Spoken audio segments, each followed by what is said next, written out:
Welcome to NAIS Member Voices. I'm Scott Donaldson, Member Engagement Director at the National Association of Independent Schools. This month, Jackie Walking speaks with Rob Short, Head of School at Trinity Episcopal School in Richmond, Virginia. Here's Jackie. Thanks, Scott.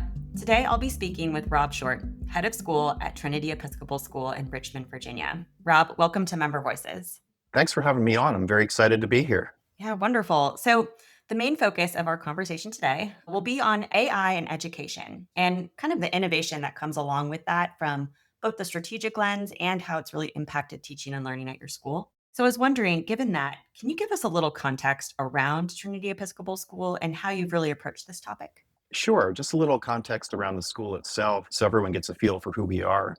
We're a little bit unusual. We're grade 8 through 12, and everyone that comes here is new. So it's not as if we have a K through 12 program where people have been here together for a long time.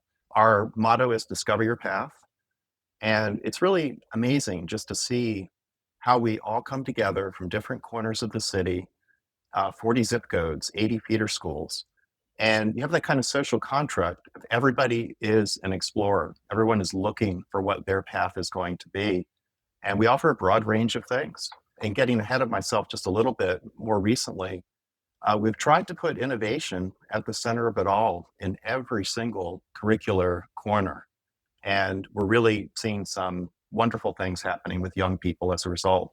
Yeah, I want to ask you more about discover your path. So, kind of before we dive into the specific examples you can give us around technology and innovation and AI in your curriculum, maybe take us back. How did you coin that term? It seems like it's integral to the various students that you serve. Can you maybe paint the picture for us for how discover your path had, how did it come to be, and how has it shaped the school?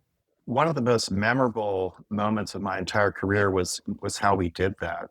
We are a very collaborative place, and we include the students in our collaboration. Coincidentally, we had a board member who had a branding company, and also some sons who were extraordinarily different from each other that had come through the school.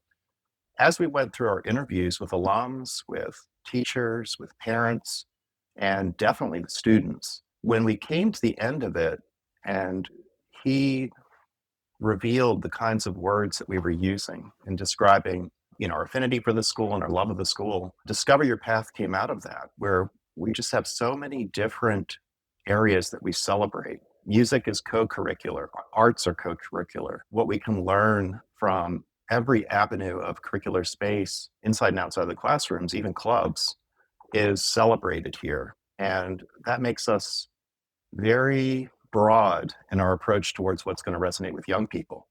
So Discover Your Path was a great catchphrase, and it's really withstood the test of time for many decades. Oh, wonderful. Yeah, and it's nice to hear kind of the co-curricular nature of programming, of clubs, how much they're celebrated. Maybe we can go a little bit deeper now into just those different paths, kind of what curriculum looks like at your school, and really how have you found, the rapid advances in technology to be shaping some of the opportunities that kids have to learn. I think there's this shift from being consumers of tech to being creators with tech.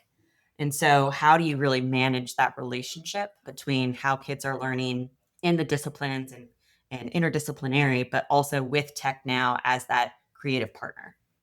Great question. Very broad. I'll start with another piece of our identity, and that's we're an IB World School. So we're very global minded. We love exploring cultures. We love looking across the world and seeing the social experiments that are going on. We teach kids really well how to think, not necessarily what to think. We're also Episcopal, so our Episcopal identity figures in very strongly with forming up a backbone of how to treat our fellow human beings. In terms of that arc of curricular element and creativity, because we celebrate the arts and music, I think innovation became a natural, strong partner. And the jury's still out. I mean, we're in our infancy, as everyone is, with exploring this new world. And it's very exciting. It's also intimidating. But I think that creative spark of becoming a creator versus a consumer is something that kids really, really enjoy.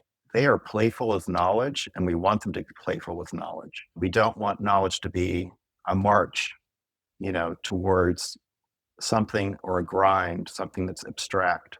So we really tell our kids to be explorers in that realm. And I think our IB World School identity and who we are naturally as teachers and also lifelong learners ourselves fuels that. Yeah. Have you brought the students in to kind of help figure out how to integrate tech more thoughtfully into classrooms? I guess what has that looked like if you have? Yeah, we definitely have. So one of our approaches over the last couple of years has been school-wide challenges. And the beauty of this, at least at our school, it takes away the grading. If you want to do an innovation challenge here, you can do it in the classroom. We have design classes and we have innovation classes in our innovation lab, and certainly in the IB program and in our ordinary classes, we have lots of innovation going on as well.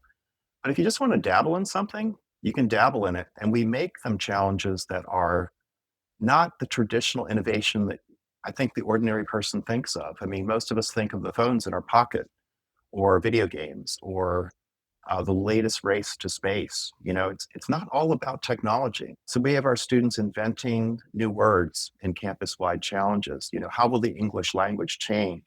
Will we innovate in language? How do we innovate in social studies? We have a famous street in Richmond called Monument Avenue, and there are plans to build new monuments in the city. We want our kids to think about the history of the city and what should be on that avenue. And they go to the sculpture class and they design a monument, or they do something in CAD and they design a monument. The kids here are learning that innovation spans every aspect of the human experience. Our musical inclined kids write original compositions in IB music. We have Patches Place in the courtyard where kids are forming bands and creating music of their own or playing covers.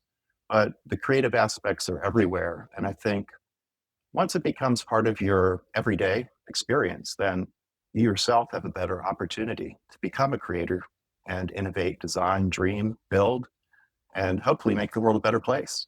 Yeah, I love that. I mean, it feels so integrated, right, within everything kind of that the school is doing. I just have to ask, I mean, what were some of the new words that they invented? I knew you were going to ask that, and I meant to look it up last night. No So I worries. remember now I can find it out for you. It's hilarious though. It revolved around something very teenagey, Yep. and that is food. Okay.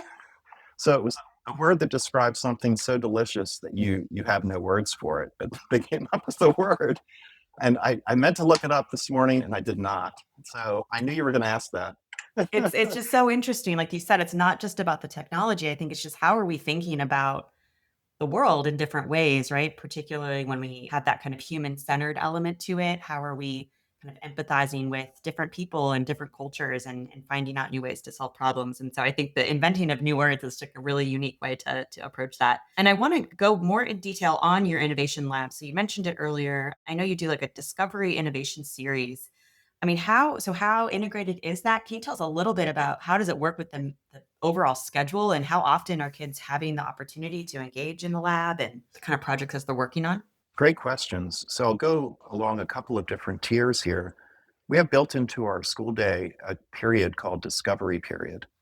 And we also build in intentionally a fair amount of free time, not only to tend the garden with students' mental health, but also to allow them to explore and to work on things and maybe not take quite as much homework home.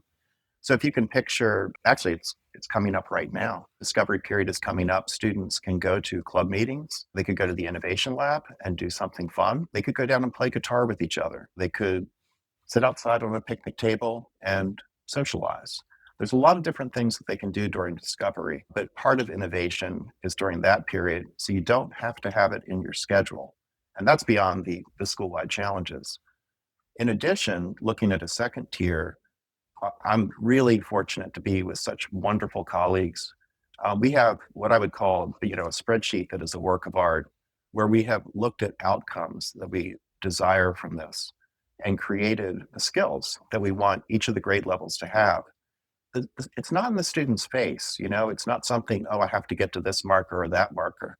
But as a school, and I think really this is a great lesson for innovators in general, if you set the outcomes, then you have a better chance and idea of how you're going to get to those outcomes. not to moralize, I'm not trying to, say poor things about Silicon Valley, but, in Silicon Valley, they often say, let's disrupt and then figure it out later. That often ignores, say, ethical parts, where you're trying to tend the garden for how is this going to affect humanity. These skill sets cover everything from ethical considerations to creative aspects to technical aspects of designing, building from your dreams.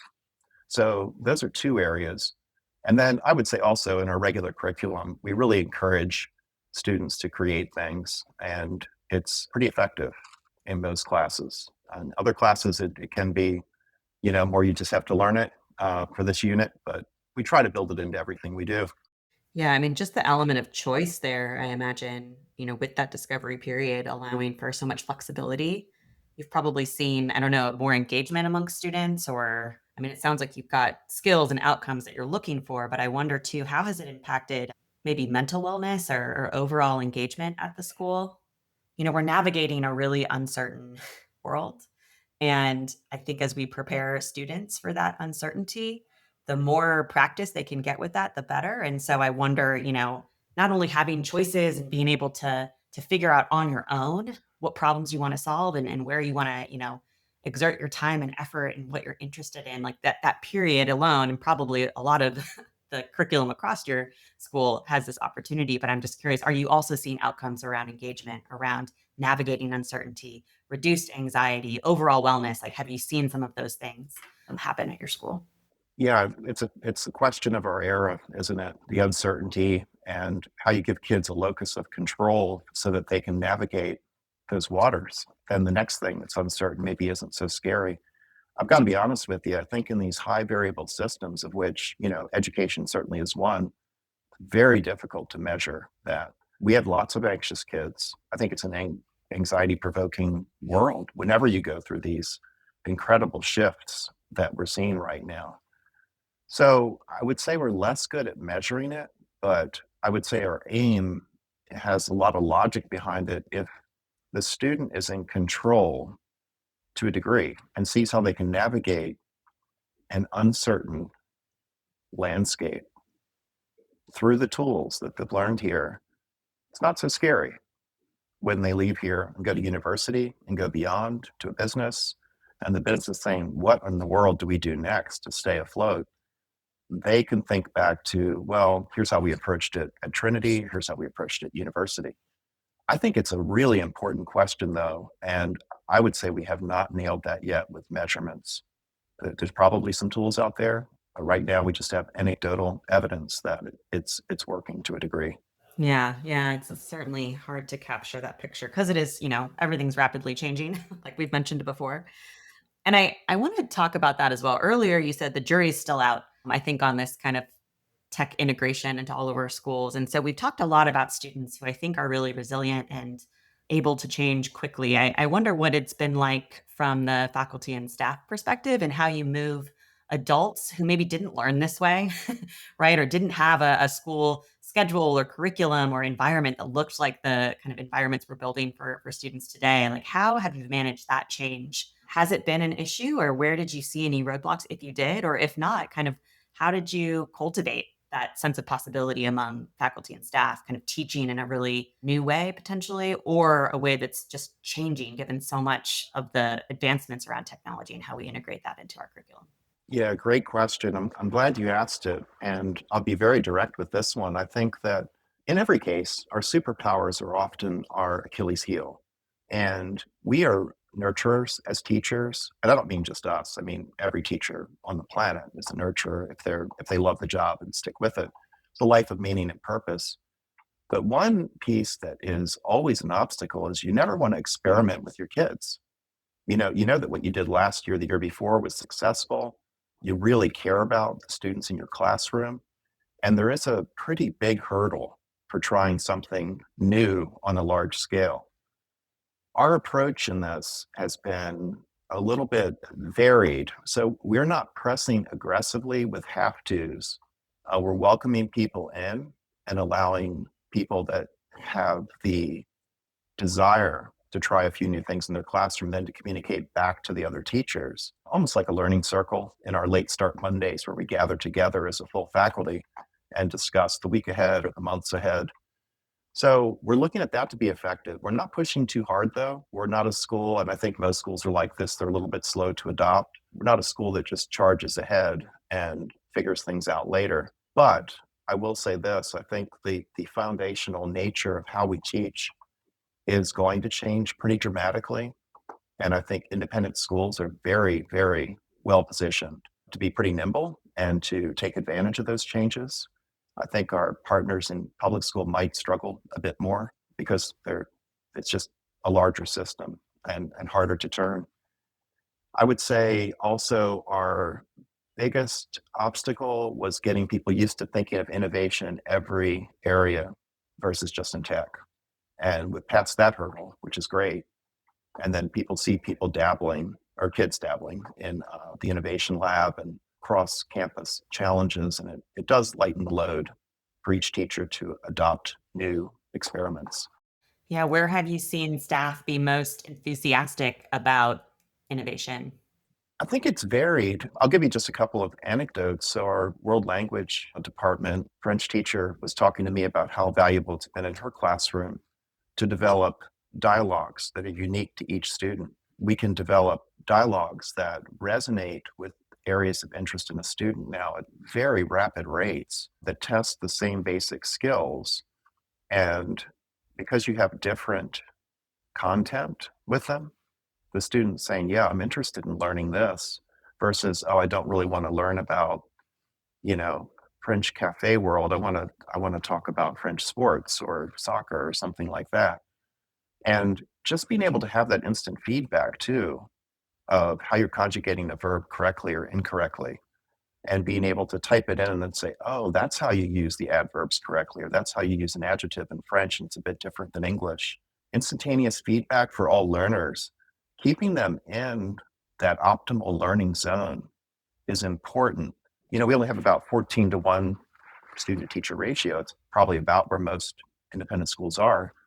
But in a class of 14, you've got, 3 or 4 distinct groups, and the world is happening in different ways to each child. And understanding where they are as a learner is that artisan piece of teaching. I think artificial intelligence can help us in every discipline in that area by leveling the playing field and by building up skill sets quickly in students that are a bit behind in one area or another. So we're excited about that in a lot of areas. Yeah. Have you started to see it help on the teacher workload front? I mean, obviously, like the ability to tailor lessons to student interest and then instantaneous feedback. Given you have a class of 14 and every student's really different, that can be really helpful. Are you starting to see maybe gains across the board more with just that lessening of the workload, or is it a little bit like we have to learn more upfront before we start to see the benefits down the road? I'm curious what your experience has been and what your teachers' experience have been. So we haven't implemented a lot of those things yet, but I'm very, very interested in removing drudgery. We want our teachers to be artisan connectors with students. And there are areas of the job. I was a teacher for, I don't know, 20 years, 20, 25 years before becoming head of school. There are areas that are just, you just crunch through it, you have to do it. But it isn't really as much about teaching and learning as it about, using a calculator or trying to figure out a trend in a class mathematically that you just can't quite figure out. You have to put it in a spreadsheet. Those kinds of things become much easier. And even just summarizing lengthy texts that are rich in information and getting the gist of it quickly, or using Google Research to research a topic, it is so much more effective than just an ordinary search. It's unbelievable. I mean, that's accelerated, I would say, targeted lesson planning in some ways. I just had an experience yesterday looking at economic factors mathematically, and I know nothing about economics, but I felt like I knew a lot more after I did a deep research session, and I saw the logic that was inherent in the large language model in its research and all the citations.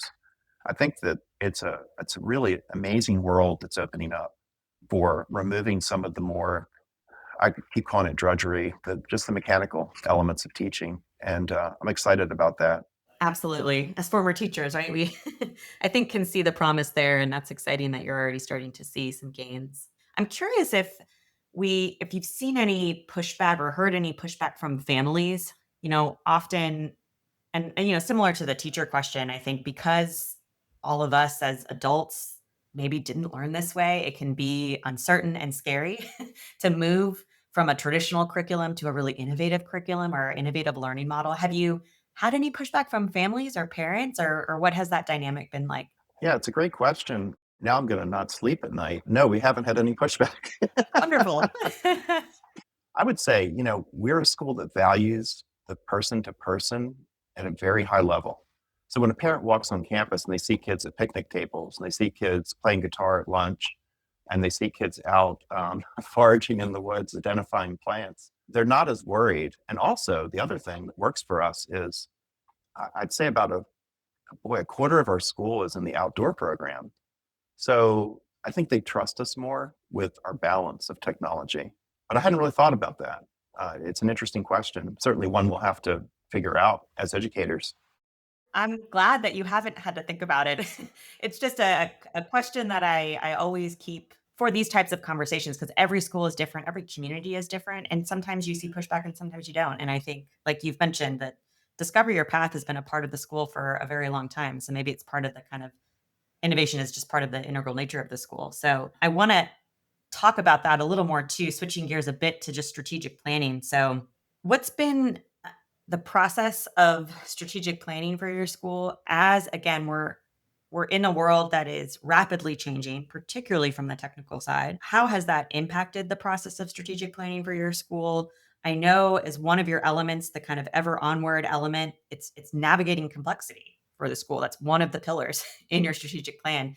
Can you tell us, how did that come about? Has that always been an element of strategic planning for the school, at least, in your experience there, or has that been new? And what kind of conversations do you have around navigating complexity for the school, and how are you planning for the future of the school? Yeah, great question. And I'll just use a little bit of a exaggerated quip maybe to make it more real. So this strategic plan was a very interesting combination of the terrifying and things filled with wonder. So we're really excited about the future of education, but we're also, terrified is an exaggeration. We're also really concerned about everything that's going on that makes it difficult for young people to navigate. Why is anxiety so high? How do we get to a point where we have faith in where to go for facts? Those kinds of things are fascinating, frustrating. How far behind are kids from a social emotional level due to COVID? How do they interact with 100 friends on TikTok who aren't really friends? How do they get social cues? So navigating complexities came out of those kinds of more frightening aspects of the modern era. Some of it's technology, some of it's just people. But we quickly grew to love it because it is such an amazing, I don't know, almost anthropological or sociological walk through opportunities that we have as a medium-sized school to really tend the garden. And one thing that came out of that, which it's still an experimental process. I don't necessarily recommend this to anybody, but we have something called Titan Prep. Titan is our mascot, and because we bring kids in from 40 different zip codes in the metropolitan area and 80 feeder schools, they have to understand what Trinity is all about. So it's a little bit of that in Titan Prep. It's an extra class that's non-graded. They learn how to use a spreadsheet and work formulas, but they also learn some social emotional things with, hey, what are the boundaries with social media? What are the rules that you ought to follow as a good person? How can you navigate life balance with being sure that you are taking time out for yourself and also working hard and also doing the things you love? Where do the balances lie? So it's a lot of different things that teach you how to be an adult, all the way from executive function to fun, inspirational stuff like how does a large language model work? And we can put anything we want in it because we're not bound by a curricular constraint or by the IB. And we can adapt year over year to what the students need most. So that's exciting to me. And it fills a gap that we can't fill in other classrooms. That's part of navigating complexities, but there's a lot more to it than that. Yeah, and so was Titan Prep a new class that came out of that strategic priority around navigating prep, or did you always have that space and time in your schedule? So We did start it before COVID, so it wasn't a reaction to, large language models or students being regressed, but it was something that we've always plugged the gap with, and it became much more valuable post-COVID with things that we felt a greater sense of urgency for. So we like it, and I like reinventing it every year as well. That piece stuck out to me as well. There's the flexibility you have to address what's hyper relevant, right? And the needs of your students. And I think what I also heard in that is a way to teach almost like AI literacy, right? Like how can we better understand what these large language models can do and what they can't do so that we can better navigate using them in appropriate ways. Exactly. And what's the sweet spot for learning with them? And what's the part where you might slip into addiction? Because we are seeing that with young people that talk to bots and find it easier than talking to the complexities inherent with large friend groups that they don't really know. Absolutely. And I think, there's been a lot of discussion around what does cheating look like when we use some of these tools. And I think we're starting to see that conversation shift from not only cheating, or at least moving beyond kind of that discussion to how, the cognitive atrophy that potentially these tools can have on us when we start to use them too much or utilize them in ways that help us to not think instead of think more deeply. And I do think that students are concerned about that. And these types of classes that you're able to, again, like give them the time and space to discuss that and figure out how to move forward around that really complicated problem will probably serve them really well moving forward. That's really exciting. Have there been other initiatives that have come out of that particular kind of navigating complexity strand in your strategic planning element? Yeah, definitely media literacy, definitely how we architect our campus. And I'm not saying we get everything right, but we really try to create a lot of outdoor spaces. We have a courtyard that links almost all the buildings together so people cross paths intentionally and get to know each other. They really have no choice the way the paths are done. We have green spaces that are in our arc of collecting monetary funding to do this will become inspirational, but now are just nice, quiet places to study or to sit with friends or to see flowers bloom or to plant native plants. We have fruit growing in them and herbs, and people get to know what plants do better in the Virginia climate than others. So it's educational. It's kind of, I guess they call it nature bathing. We don't use that term, but I've seen that, in research where if you get outside, you are a bit more healthy than if you sit under fluorescent lights all the time. There are intentionality components to everything that we do with that navigating complexity section. Media literacy, I think, is the toughest one. I think as a world and a nation, we have to figure out how do we monetize the media so that they can, give us reliable facts. Right now, it's the Wild West. People can go anywhere they like for facts and quotation marks.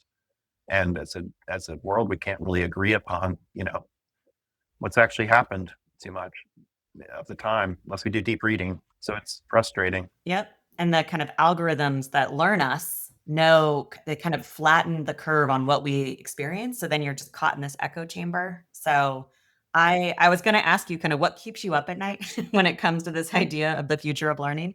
But I feel like we've already talked about it with this idea of media literacy, right? How do you be discerning of information when you're not quite sure whether it's mis or disinformation that you're consuming? Yeah. And also just the stories that we tell each other about who we are as a culture, a community, a nation, a globe. It's interesting to me to see that take on lots of different forms. It's always been that way to some degree, but I think that's a nice challenge for us to rise to. We're a nation of really creative innovators. And I think that there are people working on this far, far smarter than me. And we will figure it out. But there's always going to be a disruptive time period in the interim. That's where we are right now. Yeah. And then, you said this how we tell our story. I guess that reminded me. I do want to switch gears and just talk a little bit about your professional journey. How did you come to be a head of school, and did you always see yourself in this role? No, I never did. When I was in college, I knew I wanted to be a scientist. I've always been one that pursued wonder, surrounded myself with friends that love, wondering about things. My family is creative and scientific and, fun loving with playful with knowledge. So I went off to school and I studied microbiology. And thought I'd go out and do research and change the world through health. But I was only there briefly. My wife stayed in it much longer than I did. And what I enjoyed the most was the teaching. I loved it. I was on the helpline to help researchers around the world to do things. And that's what I enjoyed the most, not the test tubes. So I went back for another degree and never looked back. I absolutely loved teaching. It was such a rewarding thing to do. And really, you know, it builds your faith in humanity just to see young people doing amazing things. And then I would say the admin part happened more by circumstance. Independent schools, you do a lot of different things. And I eventually got tapped for this job and this role and that role while I was still teaching. And eventually I got to the point where the head of school retired and they said, hey, do you want to toss your hat in the ring? So I'd also gotten another degree in the meantime in, administration and supervision. But it wasn't an intentional, hey, I want to be a head of school. I will say it's incredibly rewarding. I love the strategic thinking and the broader view. I do miss teaching a lot. Maybe when I retire, I'll go back to it. But yeah, it's a journey I would think of just loving learning. No 2 days are the same in these jobs. I love that about this job.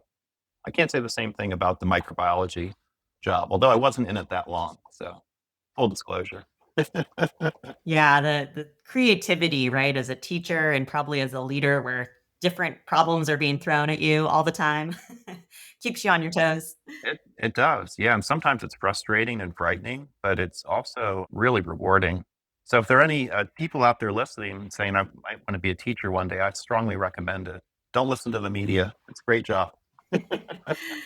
Absolutely. It also sounds like you've had a lot of opportunities to be a lifelong learner throughout your career. And I am curious, kind of now as a head of school, where do you go for inspiration when you're trying to kind of stay on the cutting edge of the future of learning? Are there kind of go to resources that you like to read or listen to, or people, I guess, or different experiences that you seek to stay inspired in your work? Yeah, I would say all of those things. I would say the Center for Humane Technology is a really good resource for the ethical frameworks. I love systems thinking, and their founders are very thoughtful about technology. They've been in that world, and they teach people in Silicon Valley how to design ethically. I find them to be inspirational, also cautionary. MIT's technology review, I think, is filled with great things and very inspirational. I meet weekly with old friends who are doing incredible work in space exploration, science, mathematical modeling,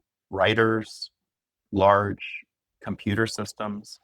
And I find inspiration in staying in contact with them because their jobs are very different from mine. They see a different facet of life. I like to read a lot, and I'm definitely an explorer. I mean, I really enjoy seeing what's coming around the bend. I think that's probably the theory of knowledge teacher in me. I've taught theory of knowledge for 20 years, and it's knowledge about knowledge, which sounds circular, but is incredible way to embed systems thinking in your mind about how a historian thinks, how an artist thinks, how a mathematician thinks.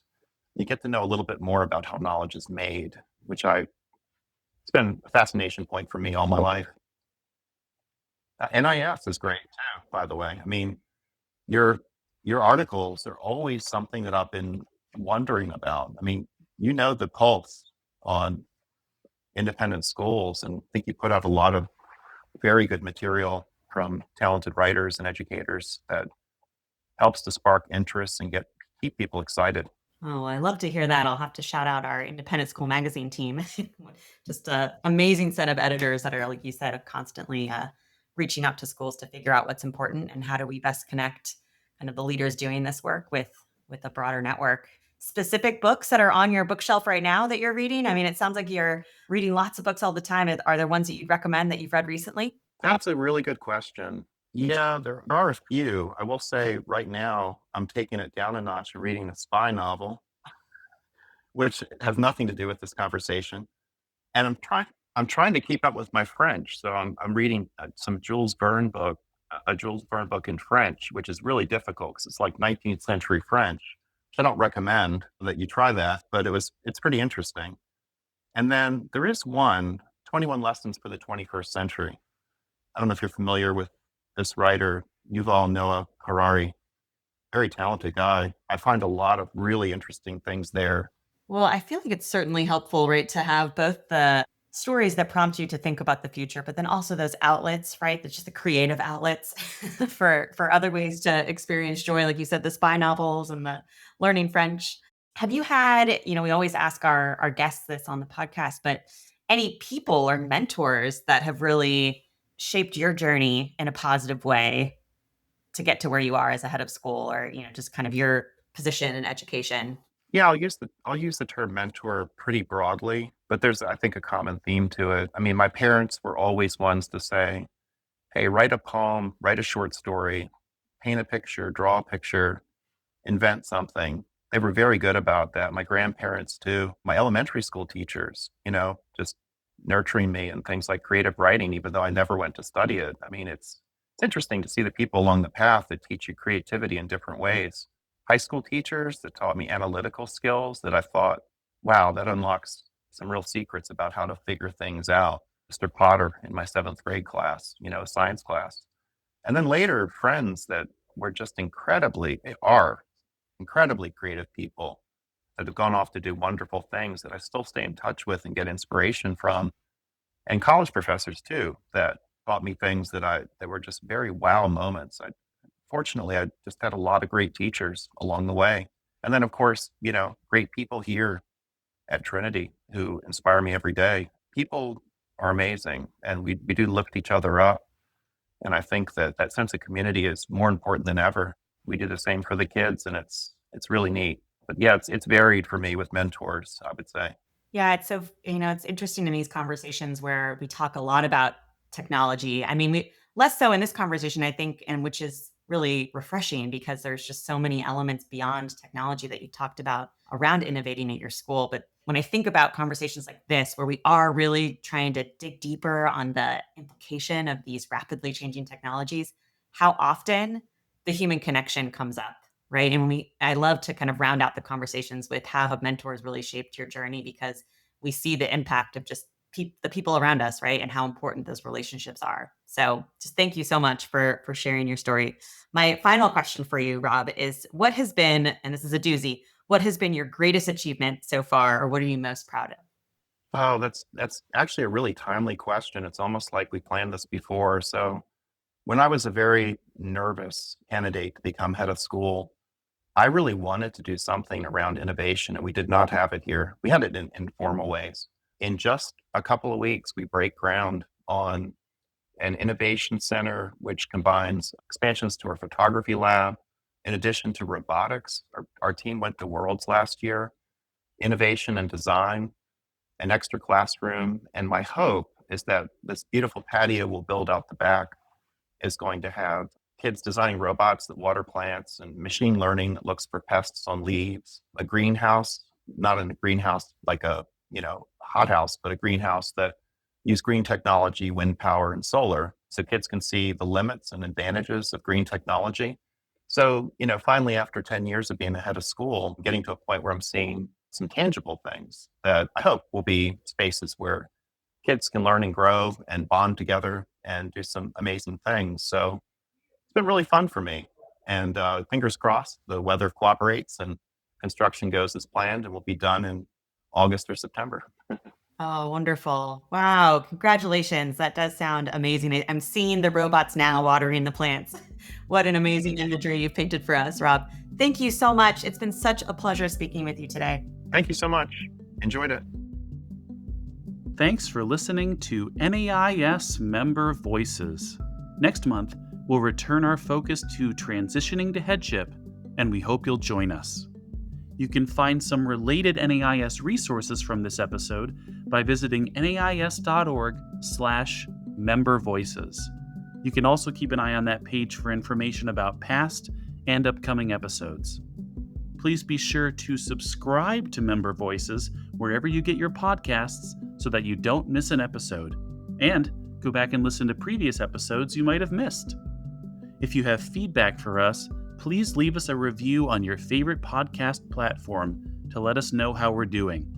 You can also send your thoughts and suggestions on what you'd like to hear on a future podcast by emailing membership@nais.org.